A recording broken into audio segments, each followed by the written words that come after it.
Welcome to HSE Pulse, a one-stop solution for all HSE related topics. I am Srinath Ganesh, experienced HSE professional from various industries such as construction, manufacturing, oil and gas, etc. As part of NEBOSH course series, we are currently under Unit GIC1, which is Management of Health and Safety. Under Unit GIC1, we are currently under Element 3, Managing Risk, Understanding People and Processes. There are totally 8 supplements available under Element 3. Already 7 supplements are covered in the previous videos. So kindly refer the previous videos for the topics related to the previous 7 supplements. This video is going to be purely about 3.8, which is emergency procedures. And currently we are covering the total NEBOSH GIC course through our videos. Kindly subscribe to HSE Pulse so that only further uploaded videos will come as a notification to your YouTube. Let's go into the video and discuss the topic in a detailed manner. Under 3.8 emergency procedures, 3 topics we are going to see: the need for emergency procedures, emergency procedure arrangements, then first aid requirements. The need for emergency procedures. As a company, they have to develop their procedures for handling the emergencies. So whatever the field the company is at, okay, either the company may involved at oil and gas field or construction field.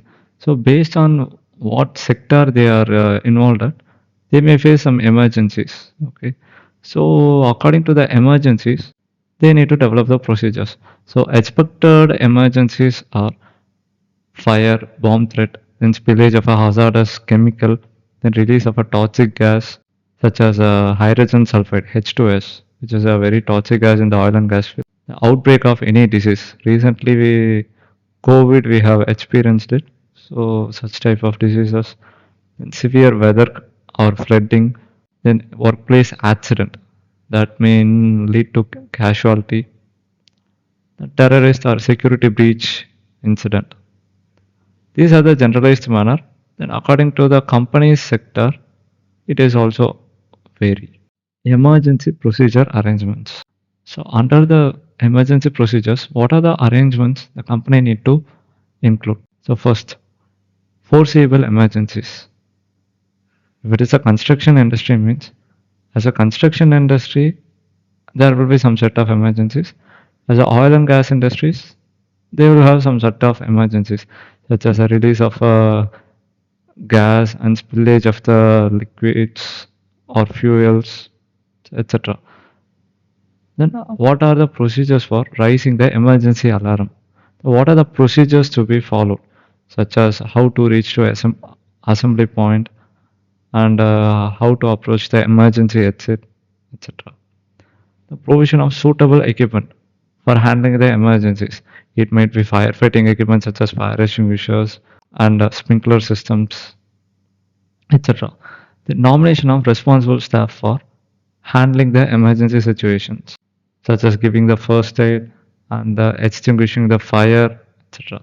Then dealing with the media, allocation of the responsible person for also dealing with the media. Then arrangements for contacting emergency services.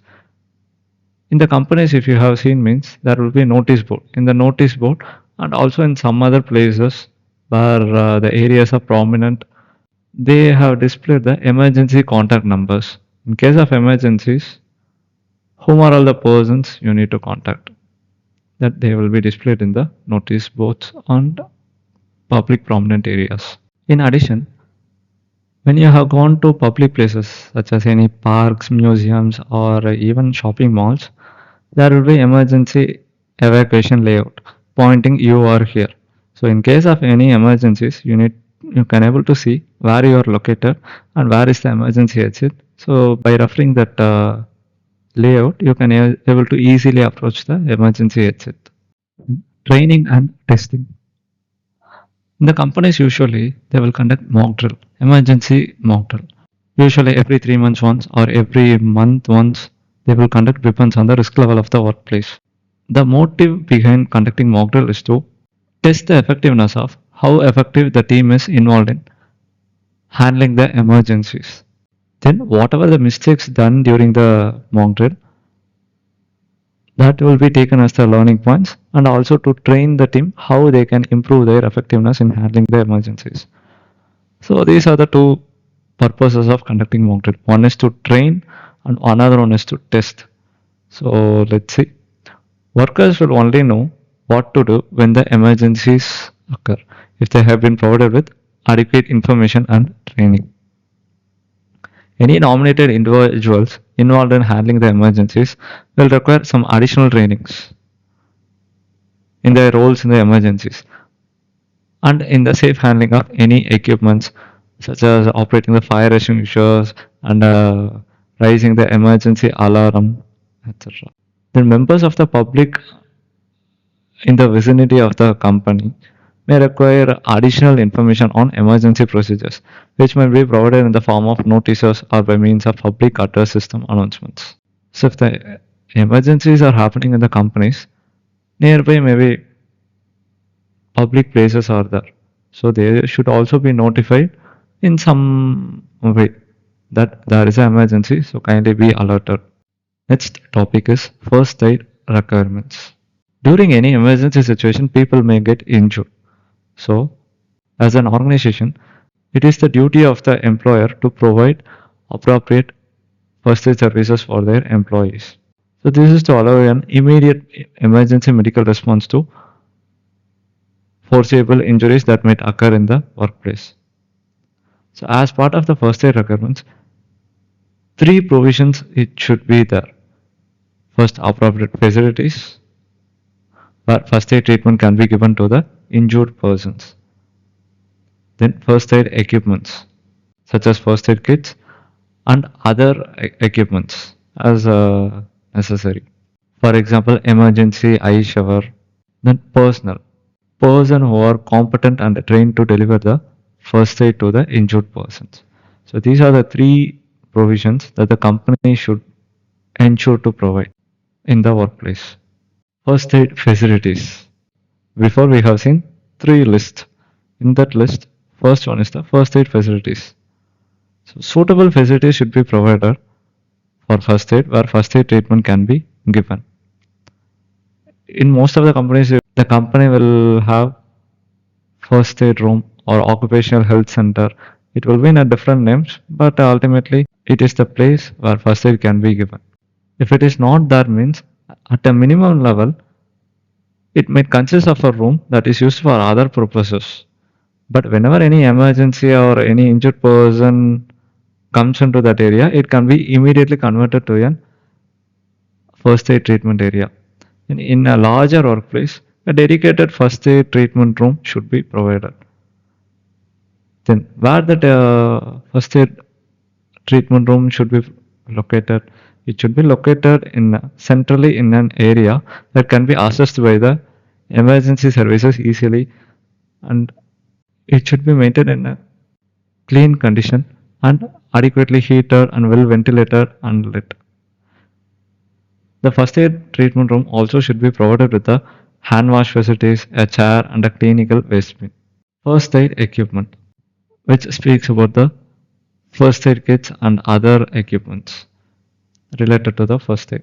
As a minimum, one fully stocked first aid kit might be provided for a small, low risk workplace, and multiple first aid kits should be positioned in the large workplace. In a small workplace, what are the contents that should be maintained in the first aid box? Let's see. Large triangular bandages, then sterile plasters, then disposable gloves, safety pins, sterile eye pads, large and medium size unmedicated wound dressings. In the large workplaces, multiple first aid kits should be provided. In addition, the following equipments also should be provided, such as eye wash stations, then emergency showers, then blankets, splints, then resuscitation equipment. So in case a person is fainted with heart stroke means, then in that place, resuscitation equipment will help to provide immediate medical care. Then stretchers, wheelchairs, and other equipment as required depends on the risk level of the workplace. First aid personals. There are two types of first aid personals available. One is first aiders, second one is appointed persons. First, let's see about role of first aiders. The essential role of first aiders is to keep the injured person alive until professional medical assistance arrives. And this is referred to as the 3 Ps: to preserve life, prevent deterioration, and promote recovery. So these are the mottos of the first aid. First aiders also provide simple treatment for minor injuries that do not require professional treatment. Then appointed persons. As a minimum, the company should provide a person available to take charge of the first aid arrangements, such as looking after the first aid equipment and facilities and calling the emergency services when required. These are called the appointed person. Such appointed person should be available at all times while people are at work. Appointed persons are not necessary when there are adequate number of first aiders. Appointed persons do not need to be trained as a first aiders. Then the number of appointed persons will depend on the first aid need assessment. When the first aid need assessment shows that there is a high level of risk in the workplace, then trained first aiders should be appointed in adequate numbers appropriate to the risk level of the workplace and the number of workers working in the organization. What are the factors that should be considered in selection of the first aider staff? The first aider who are going to be selected should have proper communication skills, and he should be aware of what is his own limitations in delivering the first aid. He or she should have aptitude and adequate ability to absorb new knowledge and learn new skills. They have the ability to cope with the stressful situations and accept the responsibilities. They should be physically fit to deal with the demanding nature of the first aid. And he should have the ability to call the first aiders. So, considering the gender, ethnicity, and religious convictions, the person's normal duty should be such that they can leave their work immediately at any time to attend an emergency. What are the factors that need to be considered when deciding first aid provision and the number of first aiders? So, what is the risk level of the workplace? Based on that, appropriate first aid provision should be provided. Suppose if it is a small workplace means then first aid box is enough. Suppose if it is a large workplace means then as we have seen earlier, emergency eye wash, emergency showers, stretchers, wheelchairs, all the things need to be there. Then based on the hazards present in the workplace and past accident history occurred in the workplace, and presence of any vulnerable persons such as young persons or pregnant women and lone workers, etc. The number of workers working in the workplace. For example, if there are 10 workers available means in the company working in the company, then it is enough that a small first aid kit box of 5 persons is enough. Suppose if there are 500 persons working in the company means then it is not enough. That 5% first aid box is not at all enough. So adequately resources and first aid provision should be increased. So that's what they have told. Then any other specific procedures required or not. For example, the company may be located nearer to a dense forest. So if it is located nearer to a dense forest, then the reptiles, snakes, all these things will come. So appropriately, antidotes for the snake bite that and all need to be maintained. Then propagation. Then in addition, for injecting the antidote, special person should also be trained and maintained. Now, what are the work patterns and shift systems of workers? Then geographic location of the workplace, then spread of the workplace, etc. So these are the factors that need to be considered when deciding the first aid provision and the number of first aiders.